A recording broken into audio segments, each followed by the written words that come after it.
Doutor Álvaro, sempre com a gente aqui no Band News Station. Há pouco, doutor, a gente falava sobre os casos de coronavírus e mortes por causa da doença que tem aumentado na Bahia. E a gente falava também sobre essa campanha que está começando agora em algumas partes do país de vacinação de crianças, né, abaixo de 5 anos de idade, inicialmente aquelas que têm algum tipo de comorbidade.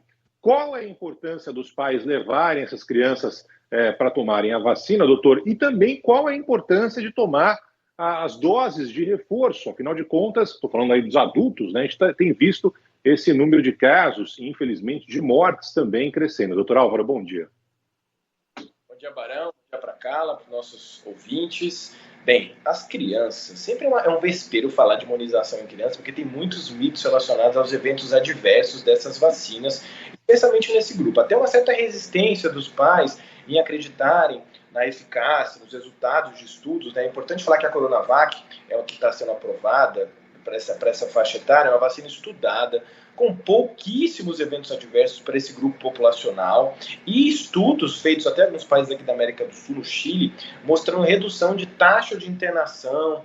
Aquele papo, Barão e Carla, que a gente tem para os adultos, né? Que as vacinas diminuem a internação, mortalidade, também eu consigo transpor para as crianças essa mesma conclusão, baseada em estudos feitos com a Coronavac. Então, se você é pai e está escutando a gente aqui, tem alguma dúvida, não tenha dúvida. Né? Se você, principalmente as crianças, Barão, que tem doença de base, que tem uma chance de evolução para a forma mais grave de doença, né? E a gente está vendo agora, nas últimas semanas, infelizmente no Brasil, um aumento de casos de óbito, porque as pessoas pararam na segunda e na terceira dose e não estão muito motivadas a tomar as doses adicionais. Então, por que é importante? A gente falou isso várias vezes aqui já, que a imunidade cai com o tempo, que essas variantes a gente precisa de mais doses para proteger contra a forma grave. Então é bastante triste a gente ver, por exemplo, dados do Brasil de 200 óbitos de pessoas que muitas vezes têm 2 doses, têm 1 dose, quando a gente está falando já de 4ª dose, 5ª dose para alguns grupos populacionais. Então acredite nas vacinas, os eventos adversos são mínimos e é importante completar o esquema vacinal, tanto na pediatria quanto na idade adulta também, para a gente não ter aí um incremento de casos maior do que a gente está tendo nas últimas semanas.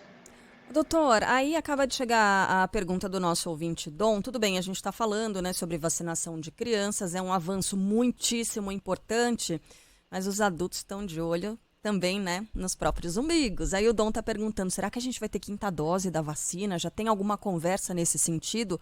Ouviu alguma coisa, doutor Álvaro? Bem, a 5ª dose ela já está sendo colocada nos guias internacionais para pessoas imunossuprimidas, pessoas com doença de base, pessoas acima de 75, 80 anos. Então, para essas populações, talvez aquela cronologia que a gente teve, né?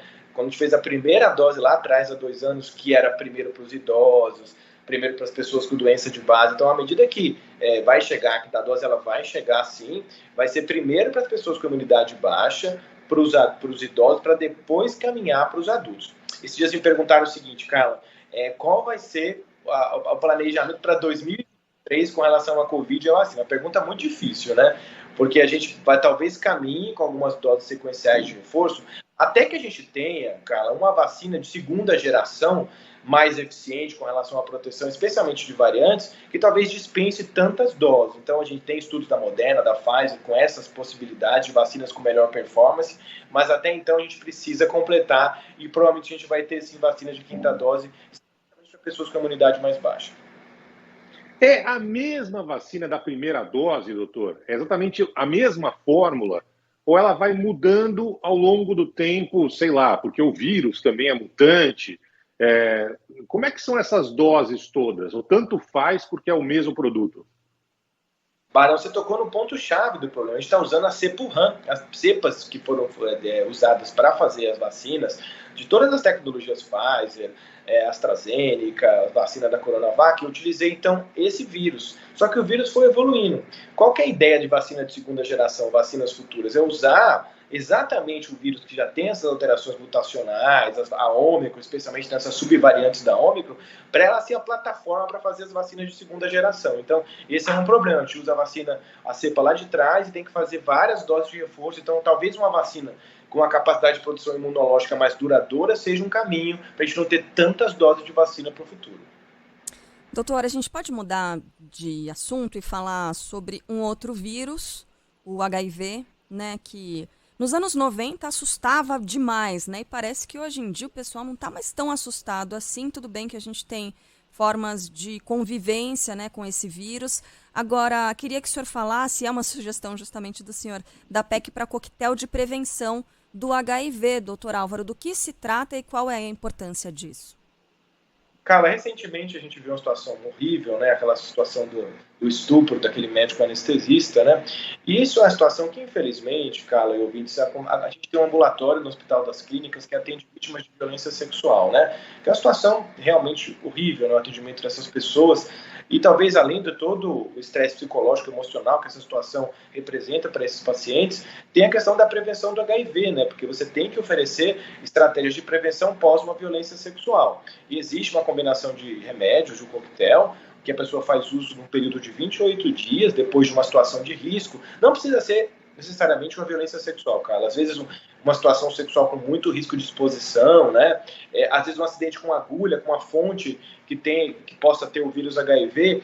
E lembrar que esse coquetel está disponível no SUS, né? Serviços de emergência que atendem essa situação de violência sexual, e ele é extremamente efetivo para barrar a transmissão do HIV. Então, nessas situações foi oferecido para essa paciente, que infelizmente foi vítima dessa violência que o Brasil todo presenciou e viu, né? As cenas nas últimas semanas, mas existe uma estratégia bastante sólida que impede a transmissão do HIV, se feita até 72 horas, cara, da exposição que configura um risco de aquisição ao HIV. Doutor, hoje, de fato, o HIV não é mais tão preocupante como já foi no passado, em que não tinha, enfim, quase possibilidade da pessoa continuar viva. A gente chegou a ter esse momento, porque a medicina estava tratando, né, de uma situação nova. Hoje já não é assim? Felizmente, Barão, tem mais de 40 anos da discussão dos primeiros casos de HIV no mundo, lá nos anos 80. A gente evoluiu em todos os cenários, né? Evoluímos em tratamento, estratégias de prevenção, só que, infelizmente, a gente não evoluiu como a gente gostaria que tivesse evoluído, no preconceito, na questão do entendimento de que uma pessoa que vive com HIV hoje, em 2022, é uma pessoa igual a uma pessoa que não tem HIV. Ela toma remédio todo dia, as mulheres podem engravidar, eu posso ter um relacionamento com uma pessoa que não vive com HIV, um relacionamento soro diferente, né? Posso trabalhar, minha vida flui de maneira completamente normal se a pessoa faz um tratamento adequado, toma os remédios, fica indetectável. Uma pessoa que tem HIV, ela não transmite HIV nas relações sexuais, se ela toma direitinho as medicações. Então, hoje a vida continua, os desejos, os sonhos, mesmo depois do diagnóstico de HIV, continuam para todas essas pessoas. Infelizmente, a ciência ajudou muito, mas a gente precisa reduzir o preconceito, ainda que existe em vários lugares do nosso país, para pessoas que têm esse vírus.